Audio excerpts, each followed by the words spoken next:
This program, while curated to help you improve your health, contains general advice and should not replace the individual advice of your medical practitioner.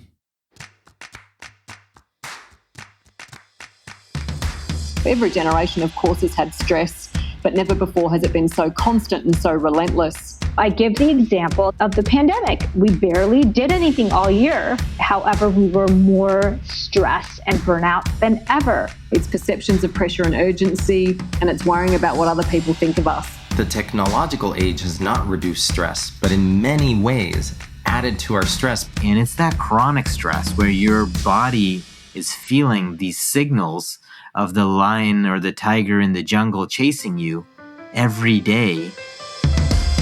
In life, it's normal to have ups and downs. But what do we do when we get stuck? I've always been fascinated by the healing journey. Why do some people get better while others fail to make the shift? In Season 2 of The Shift, we explore the intricate world of women's health and help you discover how to balance your hormones and understand yourself better so that you can truly thrive. The menstrual cycle is a vital sign of female well-being. My mum just used to say, "Oh, Nan, I'm so sorry. It's part of being a woman." I would like a call to arms for women to know that their intuition isn't lying to them. I'm Catherine Maslin, and this is The Shift.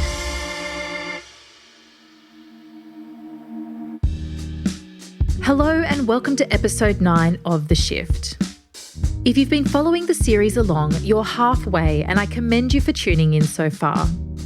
If you're a human being living a normal life, then my guess is that you're going to need the information in this episode to help you address the issues that we've covered in the previous ones.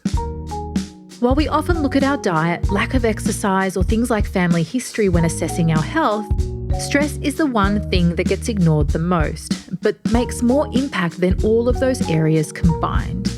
It's the one thing that we've learned to live with, but our bodies have not learned to live with it. There is so much to cover here, and I want to get stuck right in. Dr. Libby Weaver is a PhD and nutritional biochemist and the author of many books on issues that impact us as women, such as stress. First of all, I asked Dr. Libby what had caused the epidemic increases in health issues for women. The constant and relentless output of stress hormones.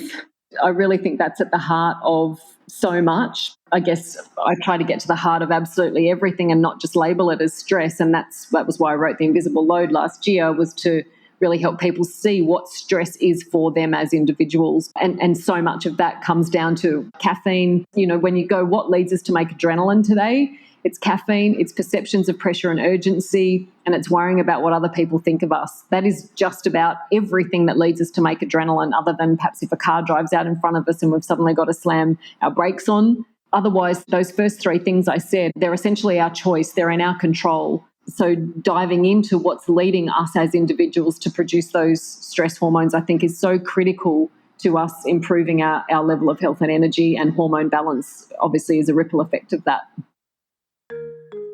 Already you can begin to see that stress is not just being busy or having deadlines. It is more multifaceted and complex than first meets the eye. Dr. Robin Murphy is a naturopathic doctor with a strong focus on women's health. Let's see what she has to say about these issues. Well, I think it's important to even just define stress because it's not just the typical stress that we think of psychological stress. There's also stress on the body related to circadian disruption and sleep deprivation. There's stress that we see from pathogens and infections, from toxicants and pollutants, even nutritional stress. So the composition of our food and nutrient status, even food restrictions, all can be considered sources of physiological stress. So there's acute stress, short term, is actually shown to improve the cellular response and defense processes and longevity, whereas prolonged stress, or what we would say as toxic stress, tends to overwhelm the compensatory response and shortens lifespan. And when we talk about stress and how it can impact hormones and hormone metabolism, we see how it impacts a number of different areas. So it can affect our sleep response and circadian rhythm. So that within itself will limit the body's ability to detoxify, to balance hormones. We see there's a huge impact on gut motility, elimination, as well as I mentioned, the microbiome.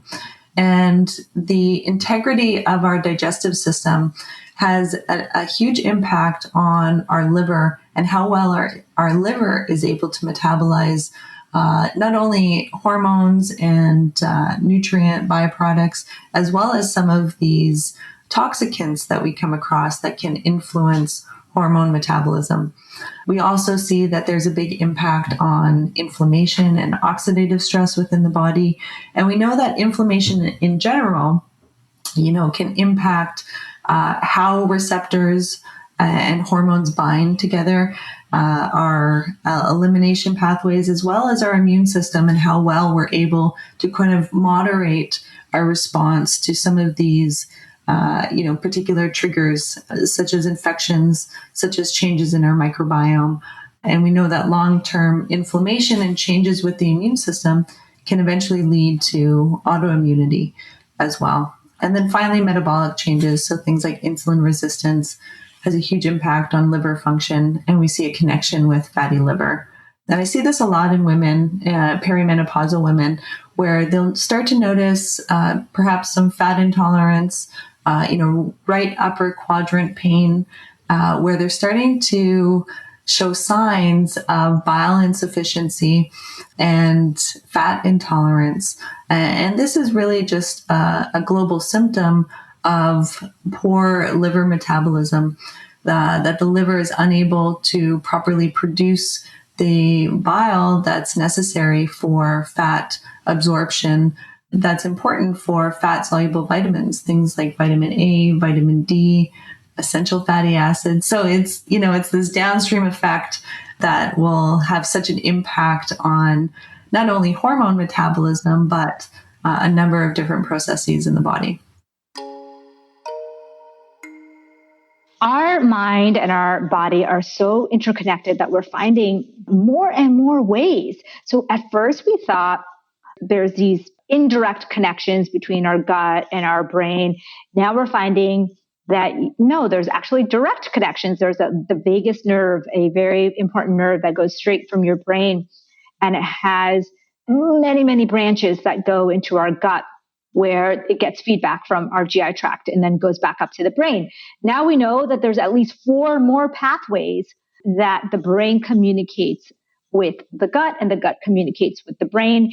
And the gut is kind of the center of the hormonal and immune system. So we're getting constant communication there. And what we realize now is that not only does the food we eat send signals to our brain through these 4 or 5 different pathways we found, but that your thoughts can send signals to your body. And so I give the example again of the pandemic. We barely did anything all year, and we didn't move a lot. However, we were more stressed and burnout than ever. And so it's not about just having more stuff to do, because we didn't have more stuff to do, yet our stress levels and our exposure to negative emotions really did a number on our health. So I think that understanding that, and then allowing yourself time every day, every week, every month to strengthen your mind-body connection, to learn how to connect your mind to the body. I had thought that mind-body connection was this vague term that didn't really mean anything in real life. Like, who has time to meditate for 60 minutes? I thought, like, who has time to really do all this like mind-body stuff? But what I realized is that it's not optional, and you can do it in any way that you would like, in very short form, and you can get there. That was Dr. Amy Shah, an integrative medical doctor and author of the book I'm So Effing Tired, which I'm sure a lot of you will resonate with. I want to just talk to that last point that Dr. Shah made, which was the fact that so many of us think that we don't have the time to practice self-care, to look after ourselves so that we don't end up burnt out or unwell. As we dig deeper into this topic, you'll see that there are 2 types of stress that we experience: external stress and internal stress. External stress is the stuff we can't control, work pressures, deadlines, having to deal with a toddler all day. These are things that are happening to us that can impact us in various ways. Internal stress is where we place stress upon ourselves due to our internal thoughts, dialogue, and beliefs. We use this to colour our world and react to the external stresses in our own unique way. Dr. Libby Weaver explains how this could work. I think we have to change. Things have evolved incredibly quickly recently, and I don't think our physiology, our biochemistry hasn't really been able to keep up with the rate of change. When you think that social media is, I think it's about 15 years old now, so that's just so new in the evolution of humans, given that we've been on the planet for somewhere between 150 and 300,000 years. It wasn't that long ago that we had to collect our own food. There's just so much that has changed, and it's changed so quickly. And as we've talked about, the pattern of stress hormone production has changed dramatically. So every generation, of course, has had stress, but never before has it been so constant and so relentless, because so much of it now for us is psychological. It's primarily the psychological stress that leads to the stress hormone production for us now, not threats to our life.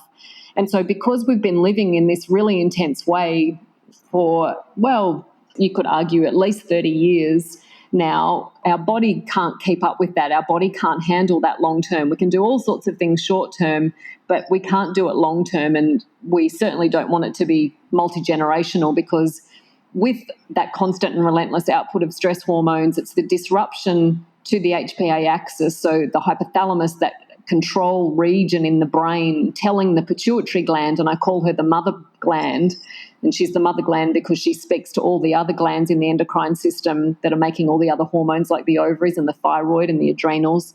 So when the hypothalamus asks the question, am I safe, when we've got all of this high circulating adrenaline zooming around in our blood, when it can see that there's all that adrenaline and it says, am I safe? The answer, of course, is no. So the hypothalamus then says to the pituitary, we're not safe. You need to tell your family of organs that we're not safe, and they then respond. So the thyroid produces things based on whether it's safe or not. The adrenals do, the ovaries do, and with the ovaries, that's what can suppress ovulation, which is obviously the main event in the menstrual cycle that leads to that beautiful progesterone production that helps everyone to feel fantastic. It kind of all has to come to a head, and whether that's collectively or in our own individual lives, or obviously our individual lives all contribute to that collective enormous challenge that's sort of bubbling up right now. And we have to start to, I think, learn new tools and start to understand how we think. We have two thought systems inside of us in our brain. So we have what I just refer to as the old brain, which is on automatic pilot. It's the part of our brain that's been with us in an evolutionary sense for a very long time. It's the part of us that keeps us safe, but it makes decisions in a heartbeat. And then we have what I simply refer to as the new brain, which is a second thought system, which from an evolutionary perspective has become part of us much later down the track. And it has the ability to reason, it can apply logic. But right now, at this point in evolution, it's much slower than our old brain, and it's also optional. So I'll give you an example of this in action and of a way we can start to address how we think.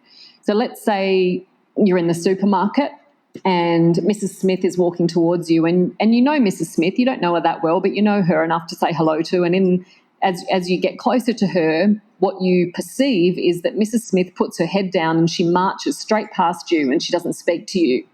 So in that moment, your old brain instantaneously makes a decision about what it means for Mrs. Smith to not have just spoken to you. And all of it's unconscious. So the old brain will usually create some kind of meaning that Mrs. Smith doesn't like us. So if you could hear the dialogue of it, which we can't because it's unconscious and it's really rapid, but if we could hear the dialogue of it, I think it'd be along the lines of, oh my goodness, Mrs. Smith doesn't like me. I've let Mrs. Smith down. I've disappointed her in some way. She thinks I'm a dreadful person. Oh, our kids are at school together. Maybe they had a fight and she thinks I'm the world's worst parent. So some form of Mrs. Smith didn't speak to me because she thinks I'm a dreadful person. So in that moment, when the old brain does that, we're not aware of it. All we know is that when we went to the supermarket, we felt fine, not amazing, not dreadful, just fine. And now when we're heading home, we feel like there's something not right, but we can't identify what that is. We just now know that we can't wait to eat some of the groceries we just bought, or we can't wait to open a bottle of wine and it's way too early in the day for that, or whatever the way people cope with emotional pain is, they will sometimes get fixated on, now I really want that, when before you went to the supermarket, you didn't want that. What we need to remind ourselves of is, in that moment in the supermarket where Mrs. Smith didn't speak to us, is we have the option to bring our new brain in and question what just happened and go, okay, so I haven't seen Mrs. Smith for 3 weeks, so it's very unlikely that I've upset her. But on the off chance that I have, perhaps I could bake her a cake and go around and see Mrs. Smith and check in with her and find out if she's okay. And then on the off chance that I have upset her, we can talk it through. But what we'll probably find is that Mrs. Smith has a lot on her mind, or maybe that day at the supermarket she hadn't had a shower, or she had a big pimple on her face and she was really hoping that she wasn't going to run into anyone. Because what we do endlessly, the way little children do, is we make everything about us. We behave in an incredibly egocentric way quite often as adults, and we're not supposed to. I truly believe that by adulthood, we're supposed to have evolved out of the egocentric ways of our childhood. Children are supposed to be egocentric. And what I mean by that is we think the world revolves around us. We think that if someone's happy, it's because of us. And we think that if they're sad, it's because of us. And unfortunately, we're not given the tools as adults to remember that people behave the way they behave as a reflection of their life experience, as a reflection of their joy, their pain, their beliefs, their values. That's what's on display when you interact or don't interact with someone. I think one of the reasons that so many people are feeling the intensity of stress is because we've got to almost feel the pain of it to go, there has to be another way. There's got to be another way to live. And part of that is examining how I think, seeing the beliefs that I made up as a young person to try to make sense of the environment I was in, about whether I'm enough or not, or whether I'm worthy of being loved, or whatever it is. It's time I examine these beliefs that I absorbed as a child so that I can shift away from needing the approval of others, because while ever we need the approval of others, it's nearly always going to bring stress, because we're not necessarily always going to know what other people are thinking. We're not going to know what they think of us, and not everyone is going to like us, and that's okay. If you're curious about your hormonal health, take our quiz. You'll get a report with insights into some key areas you need to look at when it comes to getting your hormones in alignment, as well as some handy tips to get you started. Go to theshiftclinic.com/links. I love this question because it's really not that hard, but we overcomplicate it as if it's the hardest thing that you're going to face today. When I asked you, first of all, hey, are you stressed? And you're right. The answer is usually, oh, I cope okay. It's like, that's not what I'm asking. I'm asking, can you identify you're stressed? And also, how is that relative to your day and how your day plays out? So I think that the first thing that we can actually do is recognize or acknowledge that we are. And for people that say they aren't, I'm sorry. It's impossible not to be. The collective energy of the world is stress. So how you think you can tap out of that? We're living just a really fast-paced lifestyle. And yeah, sure, you can choose to tap out, and some of us cope better than others. But the reality is that our thresholds are definitely heightened. And I see this often even in younger women, them getting their adrenals are being activated earlier, and they're getting their periods earlier and earlier as a result. So the consequences are, they're long term, I think. But for patients, if I can say to them, okay, I want you to think about when you feel like you're overwhelmed. And I think the other problem with stress is it's the word. We've associated, like I said, with a whole lot of pressure and running late or feeling under the pump. But can you identify when you're feeling overwhelmed? And then when you're feeling overwhelmed, can you actually sit down for me and write down what your current stresses are? What is making you feel overwhelmed? Because the reality with stress is it becomes a really bad habit. We choose it to get a job done. And we also, many of us love to feel the pressure to get the job done. And all of a sudden, it's a coping mechanism and a means of an outcome. That was Doctor of Chinese Medicine Nat Kringoudis. What I want to explore now is the over-glorification of stress and bring light to the fact that if you are indeed chronically stressed then perhaps you have put yourself in this position. We can keep ourselves stressed and busy for a number of reasons, so let's look into this a little further. Dr. Vincent Pedre is a medical doctor that discovered for himself the detrimental impacts of stress and how to overcome them. You can hear about his story in his episode of the Expert series from Season 1. I asked him if he thought that stress was being over-glorified. I think there is this desire to achieve, to work harder, and certainly the technological age has not reduced stress, but in many ways added to our stress, because now you can take work home and you can work at nighttime, you can work on your smartphone. There's no escaping it. And I think at some point together as a human race, we have to figure out what our true priorities are. Like, do you want to be stressed your entire life, work yourself to death, and then not even enjoy your retirement? Or do you want to look at living life from a different paradigm? I do believe the new generations are kind of thinking that way now. And you wonder if we're going to have a worldwide shift in that. We certainly need to redefine our relationship to stress. And from my travels around the world to countries that are not necessarily third world, but countries like Cuba, like Peru, like Tanzania, Africa. And what I find is people are happy and they're living simpler lives. They're maybe not as well off as they might be in the US, working harder, but they have balance.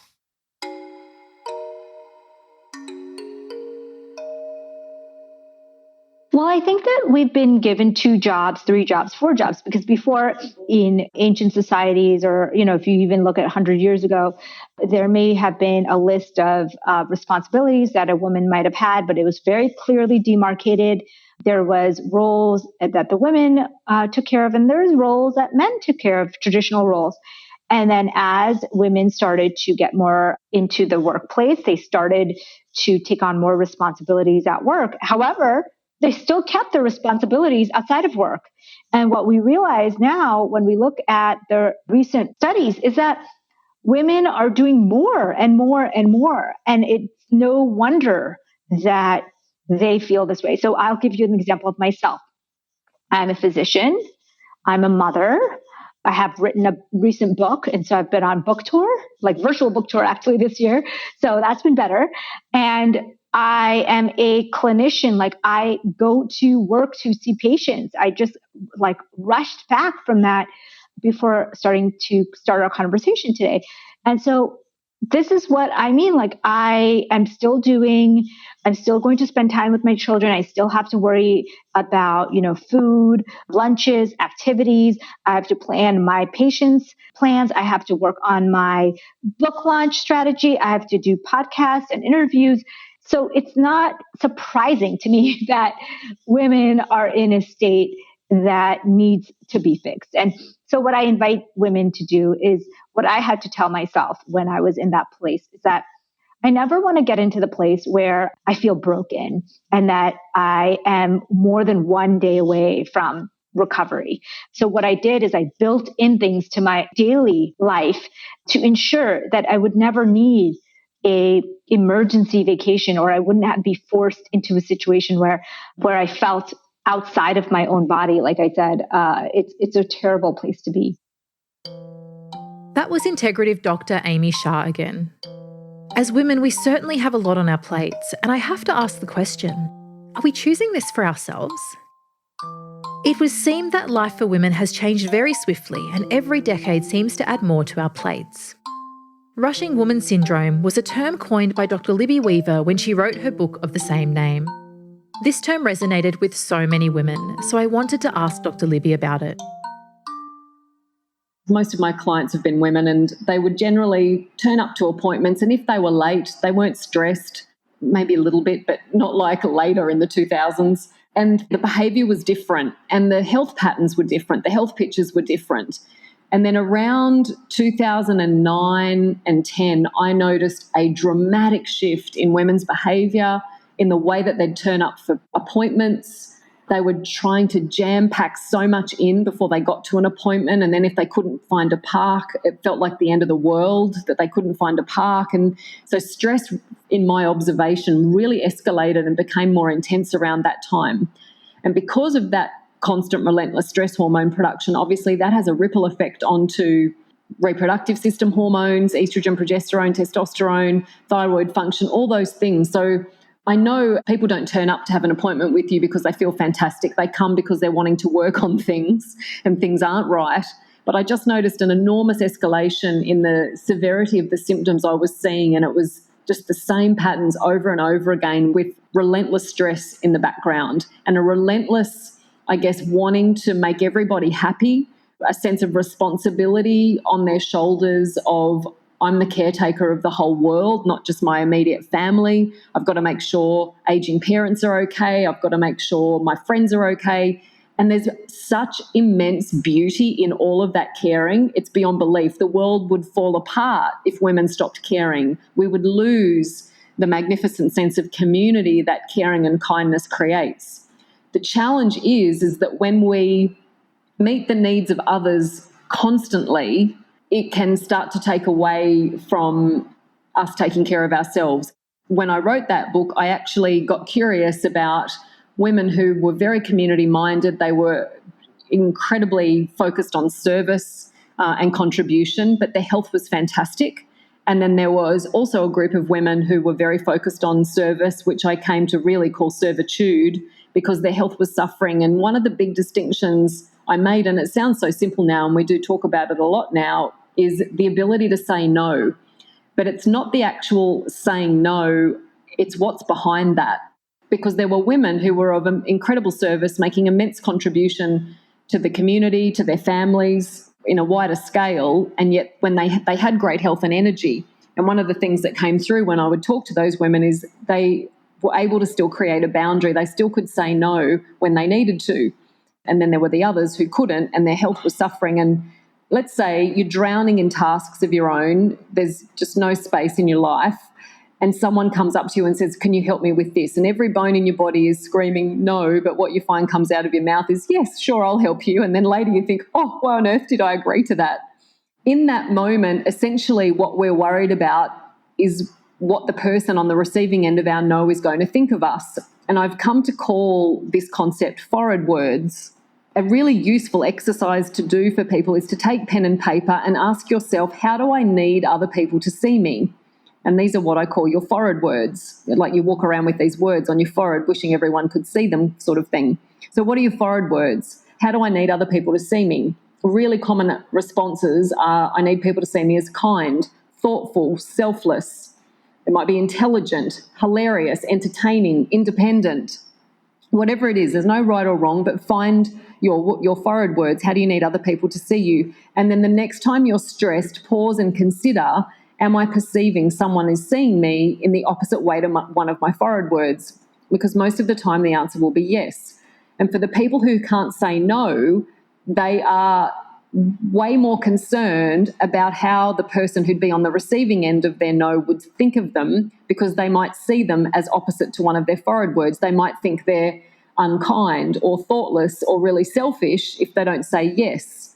But when you flip it around and you think, oh, if I went to someone and said, could you help me with this? And they said, oh, look, no, I'm sorry, I can't. I'd love to, but I'm drowning in my own tasks at the moment.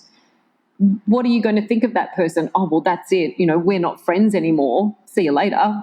We're not going to do that. Usually you say to someone in that situation, oh, well, I hope you're okay. Is there anything I can do to help alleviate that drowning feeling you've got?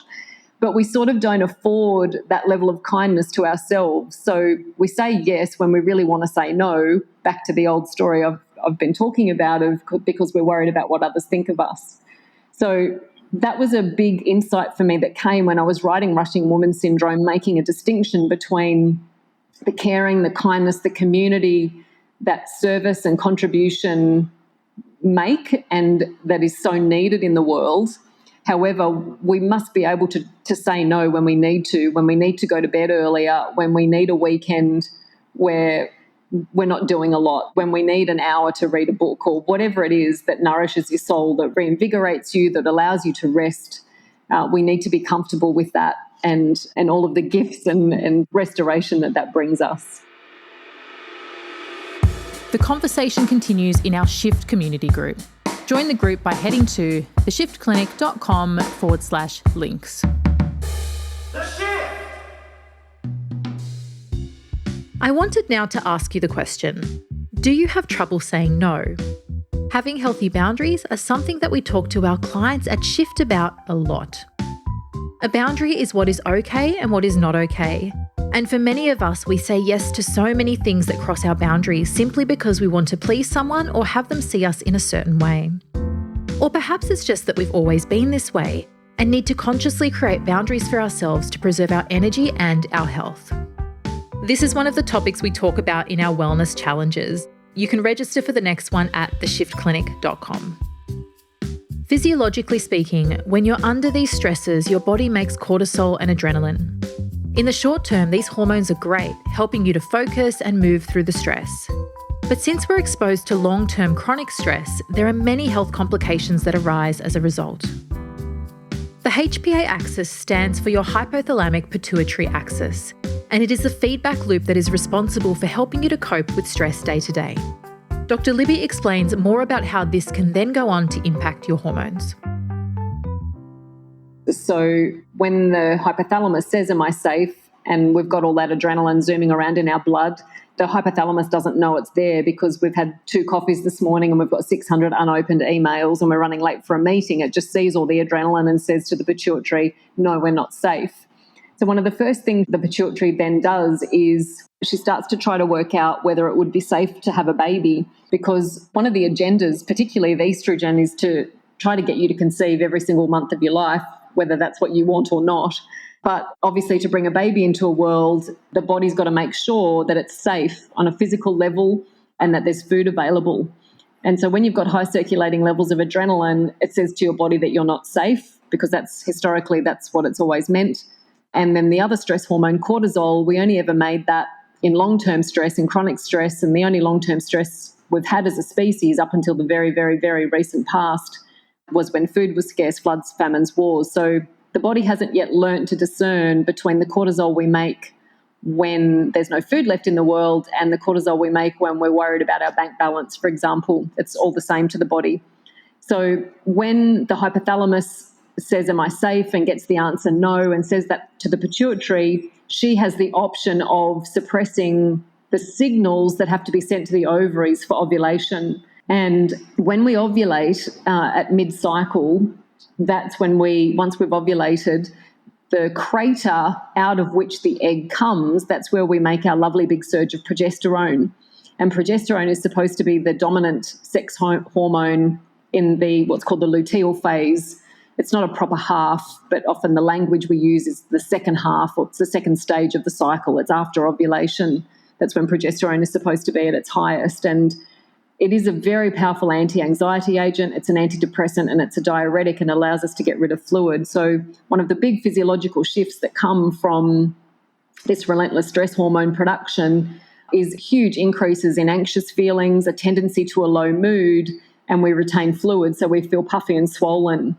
And when we feel like that, it impacts absolutely everything, because particularly if you can look at your life and think, I really need to feel grateful for this extraordinary life I have, but I don't feel grateful. You can add guilt to this mixture that I'm talking about as well. But when you've got a lot of anxious feelings that you can't really explain why they're there, and you have a tendency to a low mood and you feel puffy and swollen and your pants are really tight around the middle, even though you feel like you're making a good effort with eating nourishing food, it messes with your headspace. And when we feel like that, I think it impacts everything. It impacts what we cook for dinner, or if we can't, the energy we would have to cook dinner, or if we think, can't do that tonight, I'll just get takeaway. It impacts whether we get off the couch and go for a walk or not. It'll impact jobs we might apply for, friends that we make, our self-talk, and the way we speak to everyone in the world, including the people we love the most. Because you think about what happens when we've got a lot of anxious feelings and our mood is really low and you feel puffy and swollen, you're so incredibly uncomfortable in your body and your mind.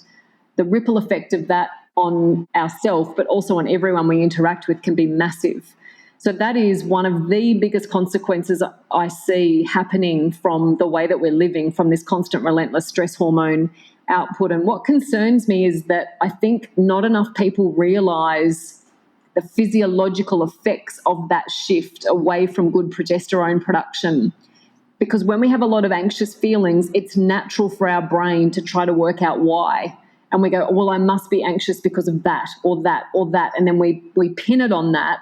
Those things might need addressing, or they might be concerning, but they might not really be why you have all these anxious feelings. You can literally, your heart can pound to the point that it disrupts your sleep when you don't have enough progesterone. And it can be very frightening, it can be very uncomfortable, but it can be, and the symptoms don't have to be that severe. But I think that one of the big effects of the relentless output of stress hormones is inadequate progesterone production and all of the consequences of that. If you've listened to the series so far, you'll begin to see that there's another layer to what we discussed in the previous episodes when we were talking about things that impact a healthy menstrual cycle. Managing stress is not just about keeping your cool. It's about keeping your whole body healthy, including your hormones and gut function, as gastroenterologist Dr. Marvin Singh explains here.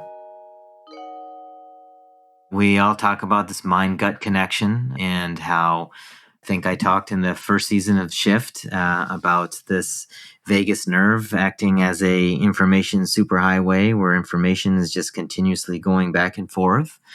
And this is really the core of this gut-brain axis. And we know that our brain can impact our microbiome, and the microbiome can impact the brain.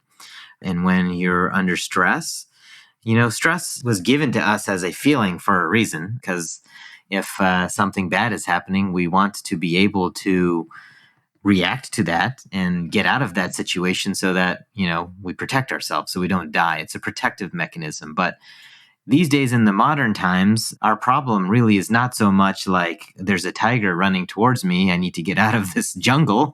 It's more like chronic stress, about life, about your job, about your family, about whatever, And it's that chronic stress where your body is feeling these signals of the lion or the tiger in the jungle chasing you every day for most of the day or all of the day, and there is no lion or tiger chasing you in the jungle.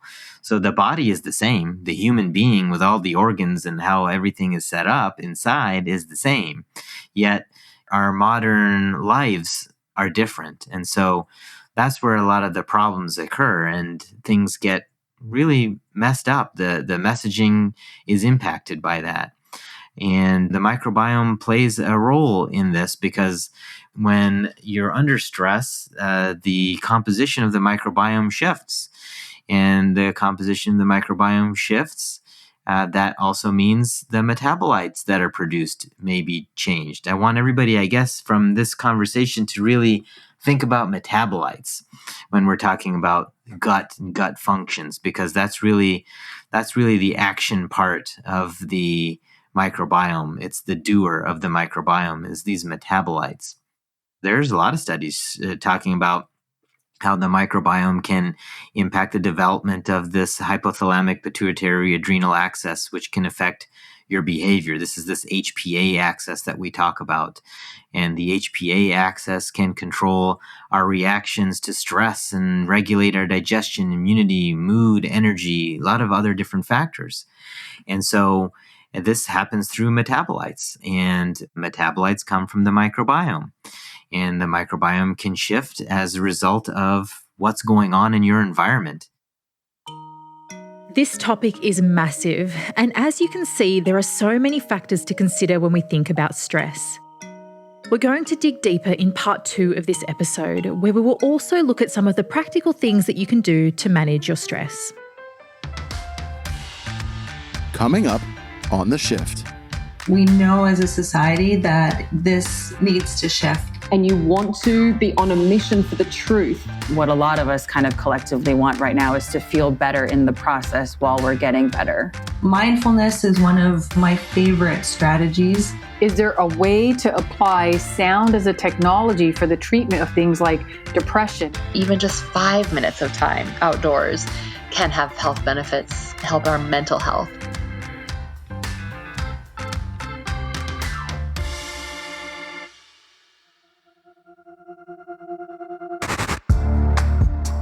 series is a production of the Shift Clinic. Hosted by Catherine Maslin. Music and sound design by Shade Furlong. Thank you to all of our experts. For more details on them, go to theshiftclinic.com.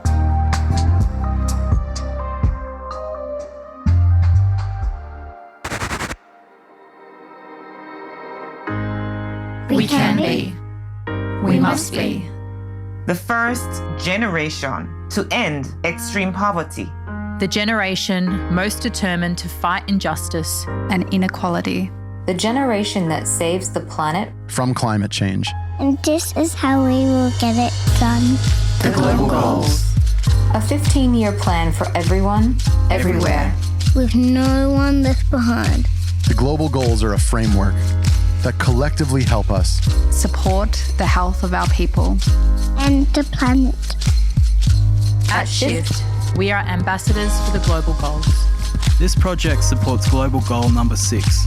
Clean water and sanitation. Every time you listen to an episode of The Shift, we provide a day's access to clean water for a human in need in Malawi, Africa. Water is the foundation to health, and we believe every human should have access to clean, healthy water. So please